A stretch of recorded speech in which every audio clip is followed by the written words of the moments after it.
John Boyd, who was formerly a fighter pilot, came up with a really interesting learning system or a systems thinking called the OODA loop. Observe what's happening in the situation at that moment. Second O is orient. Be able to orient yourself to the situation. Decide. Make a particular decision based on that information that's in that system.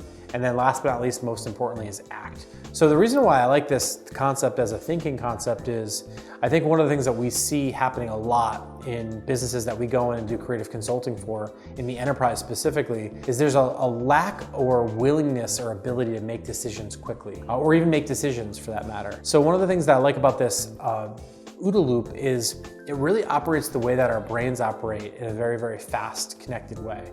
So by being able to observe the situation at hand, we can orient ourselves to it, we make a decision and then act upon that. So if it works for fighter pilots and uses a mental model or technique for that, I think it could work for us in a small meeting. Guys, thanks so much for tuning in and learning a little bit more about John Boyd's OODA loop, or as I like to lovingly refer to it, the fighter pilot mental model.